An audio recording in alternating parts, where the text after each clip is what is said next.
అనంతపురం జిల్లా ఎంపీ లక్ష్మీనారాయణ గారు ప్రస్తుతం మనతో పాటు ఉన్నారు. అసలు మహానాడులో ఈ రోజు జరిగినటువంటి తీర్మానాల మీద మనం ఒకసారి విశ్లేషణ చేసుకునేటువంటి ప్రయత్నం అయితే చేద్దాం. సార్ ఎలా ఉన్నారు సార్?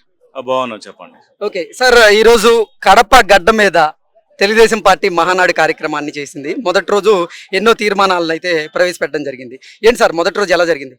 లేదు, చాలా బ్రహ్మాండం జరిగిందండి. ఓన్లీ ప్రజాప్రతినిధులు మాత్రమే రావడం జరిగింది. ఈ ప్రజాప్రతినిధులు అందరూ కూడా కూర్చొని మన భవిష్యత్తు అంటే ఈ సంవత్సరం వ్యాప్తంగా మనం ఏమేమి కార్యక్రమం చేయాలని చెప్పేసి ఒక నిర్ణయం తీసుకుని దాంతో పాటు ఈరోజు తీర్మానాలు తీసుకోవడం జరిగింది. 5 తీర్మానాలు పూర్తిగా అయినాయి. రేపు ఇంకో తీర్మానం పెండింగ్ ఉంది. అది కూడా రేపు పూర్తి అయిన తర్వాత పూర్తి స్థాయిలో మొత్తం అన్ని కూడా మీకు విడుదల చేసడం జరుగుతుంది. ఈ రోజు చాలా సంతోషంగా ఉంది. ఎందుకంటే కడప గడ్డ మీద ఈ రోజు ఇంత పెద్ద ఎత్తున తరలి వచ్చి ఇప్పటిదాకా ఎవరు కూడా పూర్తి స్థాయిలో సమావేశం పూర్తి అయ్యేదాకా కూడా పక్క కూడా కదలకుండా కూర్చొని ఎంతో సంతోషంతో వాళ్ళు ఈ కార్యక్రమంలో పాల్పంచుకోవడం జరుగుతూ ఉంది.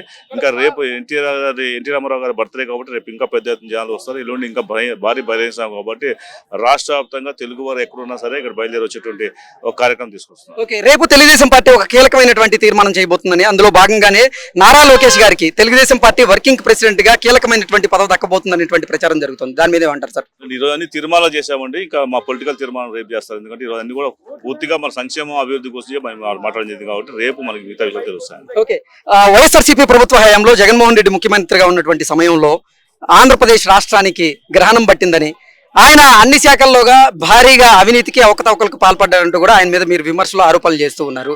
ఏంటి నిజంగా మద్యం కుంభకోణం ఇప్పుడు ఆంధ్రప్రదేశ్లో సంచలనం రేపుతున్నటువంటి నేపథ్యంలో ఆ మద్యం కుంభకోణంలో తుది లబ్ధిదారు అయినటువంటి జగన్మోహన్ రెడ్డి అరెస్ట్ అయ్యేటువంటి అవకాశం ఉందా అంటే ఏం చెప్తారు? చట్టం తన పని బాగా చేసుకెళ్తోంది. ఎందుకంటే ఆధారాలతో సహా పూర్తిగా ఈ రోజు ఇన్వెస్టిగేషన్ జరుగుతోంది.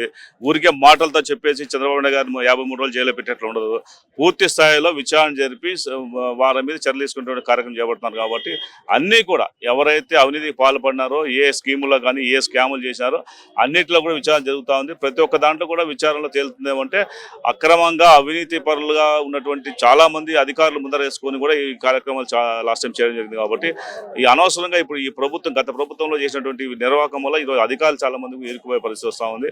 కాబట్టి తప్పకుండా ఎవరైతే ప్రోద్బలం చేశారో, అవినీతి ప్రోత్సహించారో వాళ్ళందరికీ కూడా శిక్ష పడే అవకాశం ఉంది. ఓకే సార్, అంటే జగన్మోహన్ రెడ్డి మళ్ళీ ఎక్కడ ముఖ్యమంత్రి అవుతాడనేటువంటి భయంతో ఇప్పుడు అసలు కొన్ని కార్పొరేట్ కంపెనీలు ఆంధ్రప్రదేశ్లో పెట్టుబడులు పెట్టేందుకు వెనకాడుతున్నాయి అనేటువంటి ప్రచారం అయితే జరుగుతుంది. ఏం జరుగుతుంది సార్ అసలు? ఇప్పటికీ 9 లక్షల కోట్ల రూపాయల పైచలకు ఇక్కడ పెట్టుబడులు పెట్టడానికి సిద్ధమయ్యారు. ప్రాజెక్టులను కూడా వేగంగా ఇక్కడ వచ్చే పరిస్థితి కనిపిస్తూ ఉంది. ఇప్పటికే అనేక చోట్ల పరిశ్రమలను స్థాపన చేసుకోవడం, శంకుస్థాపన జరుగుతూ ఉన్నాయి.